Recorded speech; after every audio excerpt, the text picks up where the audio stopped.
পাকিস্তানের বর্ডারে মার খায়, ওরা চীনের বর্ডারে মার খায়, ওরা নেপালের বর্ডারেও মার খায়, ওরা মায়ানমারের বর্ডারে মার খায়, আর আমাদের নরম পেয়েছে, আমাদের শুধু মার।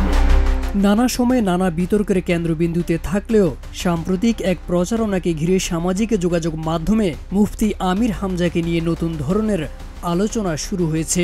নেটিজেনদের একটি অংশ তার সরাসরি মাঠ পর্যায়ের নির্বাচনী অংশগ্রহণকে ইতিবাচকভাবে তুলে ধরছেন। প্রচারণার ধরনের পরিবর্তন এবং সাধারণ মানুষের সঙ্গে ঘনিষ্ঠভাবে যুক্ত হওয়া অনেকেরই মনোযোগ কাড়ছে। প্রচারণা চলাকালে তিনি কৃষকদের ধান মাড়াই ও কাটার কাজে অংশ নেন, যা ভোটারদের মাঝে ভিন্ন রকম এক সাড়া ফেলেছে।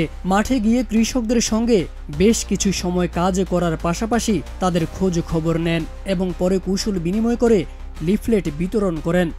এই মুহূর্তগুলোকে ঘিরে ধারণ করা একটি ভিডিও সামাজিক মাধ্যমে ছড়িয়ে পড়ে, যা দ্রুত ভাইরাল হয় এবং নানা মহলে আলোচনা সৃষ্টি করে। আসন্ন ত্রয়োদশ জাতীয় সংসদ নির্বাচনকে সামনে রেখে কুষ্টিয়া ৩ আসনে দিনব্যাপী প্রচারণায় ব্যস্ত সময় পার করছেন জামায়াতে ইসলামী মনোনীত সংসদ সদস্য প্রার্থী মুফতি আমির হামজা। তিনি কুষ্টিয়ার প্রতিটি ইউনিয়নের বিভিন্ন ওয়ার্ড ঘুরে কৃষক, শ্রমিক, দোকানি থেকে শুরু করে বিভিন্ন পেশাজীবী মানুষের সঙ্গে কথা বলছেন। তাদের দাবি দাওয়া শোনেন, সমস্যাগুলো খতিয়ে দেখেন এবং নিজের নির্বাচনী প্রতিশ্রুতি তুলে ধরেন।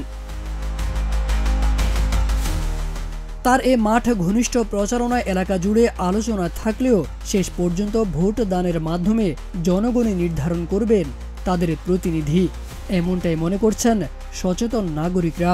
নেটিজেনরা বলছেন, একজন আলেমের মধ্যে সব রকম গুণ থাকে।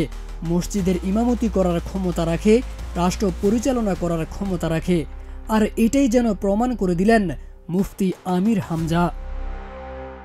তারেক আজিজ খান, প্রজন্ম 24।